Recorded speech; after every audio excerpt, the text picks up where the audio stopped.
I move that the Board of Education authorizes Deborah Jackson, Executive Director of Human Resources, to lay off up to 90 instructional staff, up to 10 instructional support staff, and up to 20 other district staff for the 2008-2009 school year, following the terms of the various bargaining agreements with the Lansing School District be approved.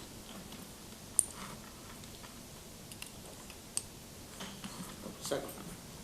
The motion's been moved and seconded. Mr. Lopez.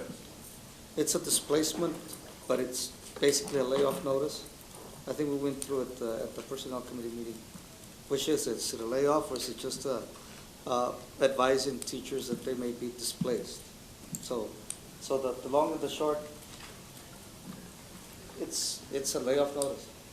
Is that as it's? Okay. I just want to make that clear. But it's actually both.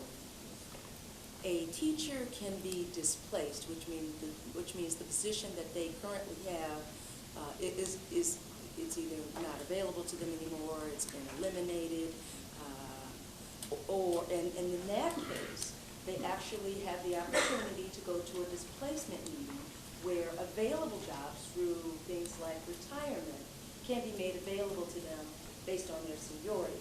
When we go through all of that process, there are some teachers, some staff, not only teachers, who will ultimately not have positions because no positions exist. And in that case, it's considered a layoff. so this I just want to make that clear. This notice has been given because of contractual obligations for a certain number of days in advance. But in fact, it is a layoff notice. Okay. Because we interchange displacement with layoff, and I just want to say it is a layoff notice. And right. So you agree? You agree? Okay. Yeah, Thank you. it says both.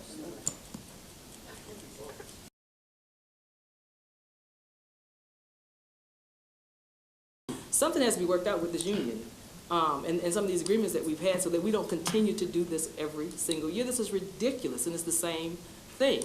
So if the promises are real, just now we went through this thing with the NCLB and the Article 24 and trying to figure out whether we should go through reconstitution and all this other stuff, and we made promises then. I'm hoping, as a member of the NCLB and as a member of this board, that come next year, at the beginning of the school year, all the promises that we made that we're able to honor, because I don't want to sit here next year, this time, and be having the same discussion. I don't want to. Most likely I will, but I don't want to. But hopefully we will be able to make some progress. I'm serious. I mean, and really make some changes, even if that means we have to make a contract amendment. Do something so that we're not having the same conversation every year. Thank you. Thank you, Ms. Cornish. Mr. Davis?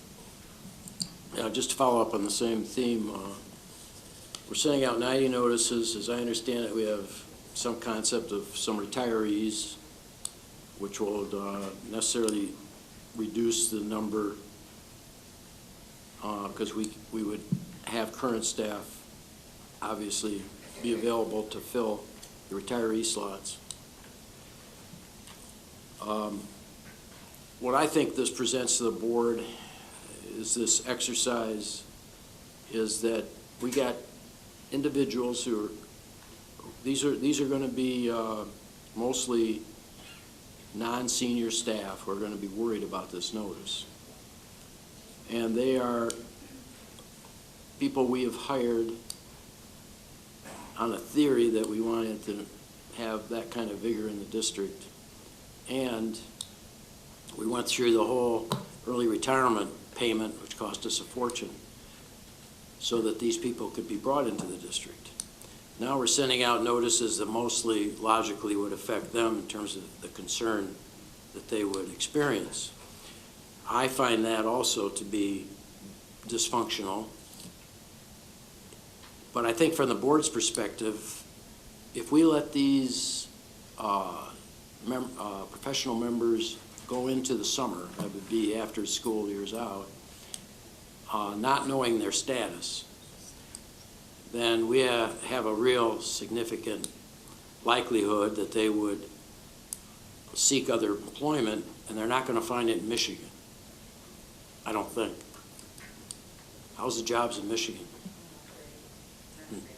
So with my experience and my friends who have teachers who have graduated, the children have graduated, they're going to other states. And you can't just do that. You pretty much have to alert yourself to that possibility now, because you can't get hired in Florida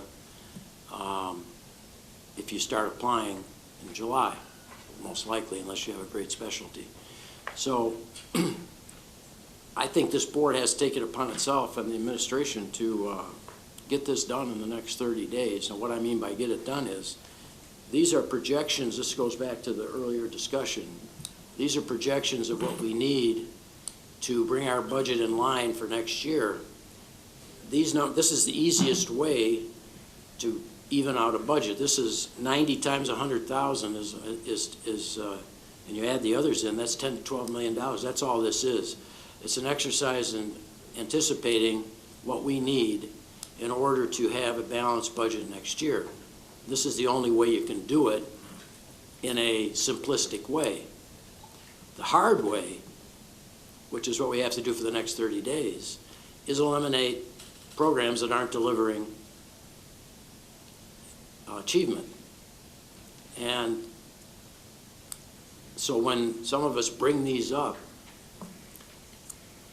the context is, do we keep the staff where we spent tens of thousands of dollars on professional development, magnet school, the Montessori program's got all these people where we spent all kinds of money for the magnet grant on their training. Do we sacrifice those programs and that training because they would not have much seniority? Or do we sacrifice other programs? So as you go through this and people try and protect things, as far as I'm concerned, we're at the bottom line here, where if the kids are not coming out of the program that's trying to be saved at the district or the state level of achievement, then we shouldn't be spending money on it. Because otherwise, you're going to be laying off teachers who are, we think, logically, we've hired to invigorate the district. So when we go through these budget analyses, we've got to find programs. We've got to locate, if we can, programs, and we can't hold on to programs that are not really top-notch anymore. We just can't afford it. Thank you. Instead of sending a note like this that is going to affect morale and affect everything, that we should have a discussion of which programs, like Jack said, are not working in the district.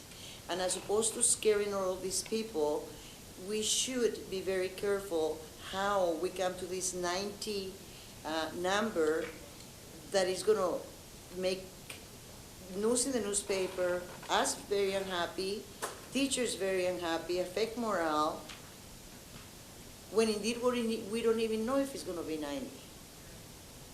So I think we have to find another way of dealing with this, because it's very depressing and it's also very unfair for the brand new teachers that we hire that think that they have a career, and we use them for 6 months and then, or whatever time, and then they're disposable. So anyway. There being no further comment, all those in favor of the motion say aye. Aye. Opposed? Hearing none, the motion passes.